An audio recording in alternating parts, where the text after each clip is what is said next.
Hello everyone, my name is Vikas. I welcome you all at my YouTube channel NEET Crash Course. तो आशा करता हूँ आप सभी ठीक होंगे, स्वस्थ होंगे। तो डियर स्टूडेंट्स, आज हम स्ट्रक्चर ऑफ नेफ्रॉन के बारे में स्टडी करेंगे। लास्ट वीडियो में हमने स्ट्रक्चर ऑफ किडनी के बारे में पढ़ा था। आज हम नेफ्रॉन को पढ़ते हैं। तो देखिए, स्टार्ट करते हैं। Structure of nephron. नेफ्रॉन को हमने मेनली दो पार्ट्स में डिवाइड किया है, ग्लोमेरुलस एंड रीनल ट्यूब्यूल। जो ग्लोमेरुलस है वो प्रॉक्सिमल एंड पार्ट में प्रेजेंट होता है, जो कि कोर्टेक्स रीजन में प्रेजेंट होता है। और ये ग्लोमेरुलस क्या होता है? It is the bunch or tuft of the blood capillaries and form the group of the blood vessels and known as glomerulus. And this glomerulus present in the Bowman's capsule. And glomerulus is formed by the division of the afferent arteriole. और जो afferent arteriole है वो blood को लेकर आता है nephron के पास filtration के लिए। और जो एफरेंट आर्टियोल है उसकी जो थिकनेस है वो कम होती है, किसके कंपैरिजन में? एफरेंट आर्टियोल के कंपैरिजन में। एफरेंट आर्टियोल डिवाइड हो जाती है बोमेन्स कैप्सूल में। ये क्या है? जो कप शेप्ड स्ट्रक्चर देख रहे हो आप इसमें, इसको हम कहते हैं बोमेन्स कैप्सूल।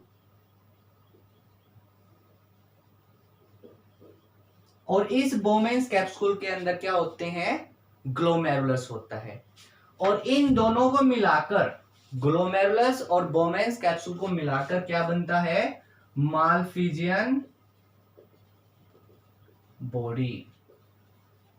इसको मालफिजियन बॉडी या मालफिजियन एपरेटस भी कह सकते हैं।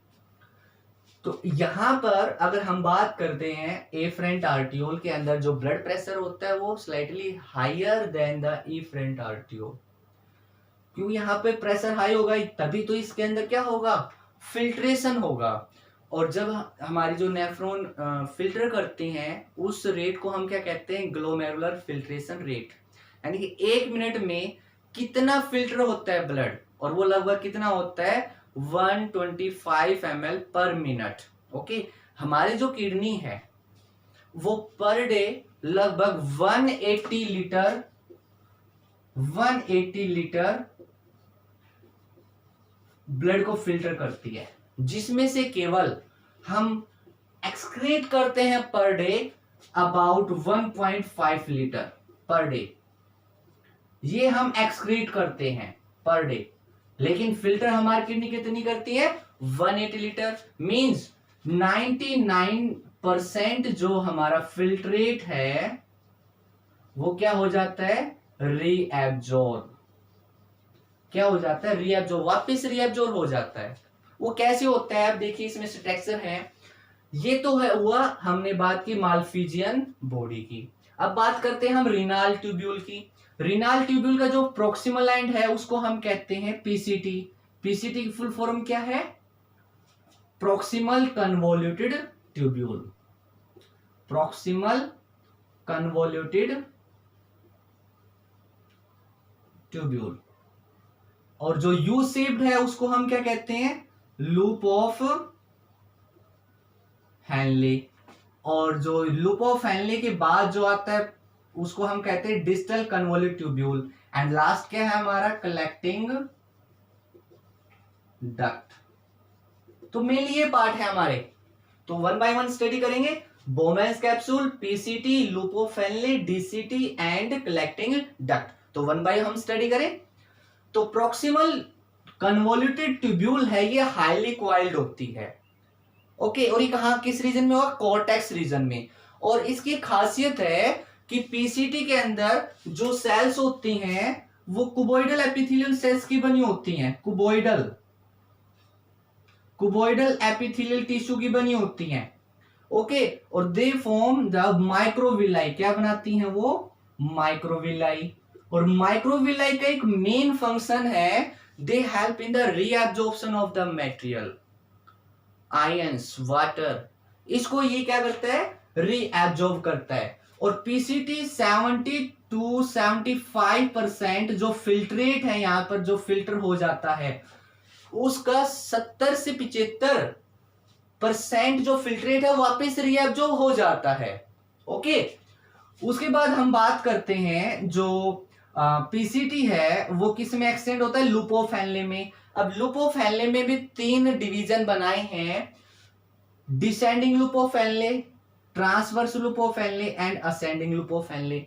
जो डिसेंडिंग लुपोफेनले है ये पहले तो क्या होती है, थिक होती है, लाइक द पीसीटी की तरह ये थिक होती है, और उसके बाद वो थिन होती है। जो थिक होती है ये रीजन जो है वो इम्परमेबल होता है, लगभग अबाउट क्या होता है, इम्परमेबल, यहाँ पे कोई एक्सचेंज नहीं होता है। लेकिन जो थिन पार्ट है लुपोफेनले का, डिसेंडिंग का, वो इम्परमेबल टू वाटर। वाटर वहां से कहां चला जाता है, वासा रेक्टा के अंदर चला जाता है। वासा रेक्टा क्या होता है, जो लुपोफेनले के जो पैरेलल जो ब्लड वेसल्स होती है, देखिए यहां पर हमने इफेरेंट आर्टियोल यहां से निकला है, और efferent arteriole they form the network like structure parallel to the loop of Henle. Loop of Henle के पैरेलल वो नेटवर्क बना देती है, और उस नेटवर्क ऑफ ब्लड कैपिलरीज को हमने क्या कहा, वासा रेक्टा। उसको हम क्या कहते हैं, वासा रेक्टा। और अब यहां से लुपोफेनले से वासा रेक्टा के अंदर क्या हो जाता है, रीएब्जॉर्ब हो जाता है।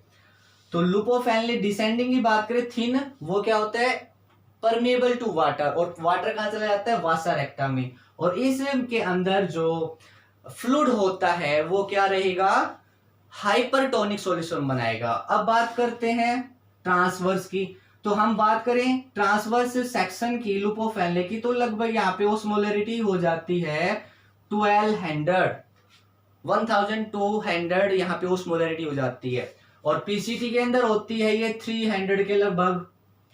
तो ओस्मोलरिटी इंक्रीज होती जाती है। अब बात करते हैं हम असेंडिंग लुपोफेनले। तो ascending loop of Henle impermeable to water, water impermeable होता है, but they can actively absorb the reabsorb the NaCl, sodium chloride ions को ये एक्टिवली क्या कर लेता है, उसको रीएब्जॉर्ब कर लेता है।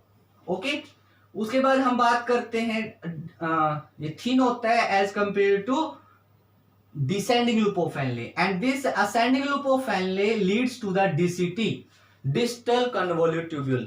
और ये भी कहां प्रेजेंट होता है, हमारे कॉर्टेक्स में। जो लुपोफेनले वो कहां प्रेजेंट होता है, हमारे मेडुला के अंदर। डीसीटी जो है वो भी हाईली क्वाइल्ड होती है, और इसकी थिकनेस पीसीटी के लगभग होती है। और डीसीटी का मतलब क्या होता है, डिस्टल कन्वोल्यूटेड ट्यूब्यूल। यहां पर क्या होता है, वाटर का एब्जॉर्प्शन होता है, सोडियम क्लोराइड का रीएब्जॉर्प्शन होता है। वो किस कारण होता है, यहां पर मैं हार्मोन्स का नाम बताऊंगा बेटा। यहां पे जो मेनली जो हार्मोन्स है वो 2 हार्मोन्स होगा। एक तो होगा बेटा एडीएच हार्मोन, एक होगा वैसोप्रेसिन। ओके, ये एडीएच हार्मोन जब हमारी बॉडी के अंदर वाटर की डेफिशिएंसी हो जाती है तो क्या होता है, एक न्यूरल सिग्नल जाता है हाइपोथैलेमस के पास, जो हमारे ब्रेन के अंदर होता है। वो हाइपोथैलेमस क्या सिक्रेट करता है, ADH hormone. Okay, antidiuretic hormone. क्या है ये, एंटी डायूरेटिक हार्मोन। और ये एंटी डायूरेटिक हार्मोन जो डीसीटी की जो लेयर है उसको permeable to water increase, permeability बढ़ा देती है, जिसके कारण वाटर का रीएब्जॉर्प्शन बढ़ जाता है। दूसरा हार्मोन जो वैसोप्रेसिन है, ये पोस्टीरियर पिट्यूटरी ग्लैंड से रिलीज होता है, जिससे इसकी परमेबिलिटी भी क्या हो जाती है, इंक्रीज हो जाती है, और वाटर का रीएब्जॉर्प्शन बढ़ जाता है। ओके, और यहां पर जो यूरिन है वो कंसंट्रेटेड यूरिन की फॉर्मेशन होती है। उसके बाद जो यहां भी नेगेटिव इफेक्ट भी होता है, अगर हमारी बॉडी के अंदर वाटर की एक्सेस मात्रा होती है तो एडीएच और वैसोप्रेसिन हार्मोन रिलीज नहीं होंगे। ओके, और जिसके कारण वो हमारा जो हाइपोटोनिक यूरिन की फॉर्मेशन होगी। अब बात करते हैं DCT leads to the collecting duct. जो कलेक्टिंग डक्ट है वो बहुत सारे नेफ्रॉन से जुड़े होते हैं, they collect the urine from the different nephron and that leads to, ये जो कंडक्टिंग डक्ट है ये कहां पे चला जाता है, जो पिरामिड्स हैं, मेडुलरी जो पिरामिड्स है उसके पास चले जाते हैं। पिरामिड के पास के बाद कहां जाएंगे ये, पिरामिड के बाद ये कहां जाएंगे, रिनाल पेल्विस में। रिनाल पेल्विस में कहां जाएगा, रिनाल साइनस में जाएगा, और रिनाल साइनस के बाद यूरेटर के अंदर जाएगा, और यूरेटर के बाद कहां जाएगा, यूरिनरी ब्लैडर में, एंड देन यूरेथ्रा। और आफ्टर दैट यूरेथ्रा के अंदर 500 से 700 ml ये स्टोर कर सकता है। और when we urge to urination, तो यूरिनेशन की जो अर्ज होती है उसको हम क्या कहते हैं, मिक्चुरेशन। क्या कहते हैं, मिक्चुरेशन। जो micturition is the under control over neural signal. Okay, तो आई थिंक बेटा आपको स्ट्रक्चर ऑफ न्यूरॉन समझ में आया होगा। If you like this, then please share this video and comment if you have any doubt. Thank you.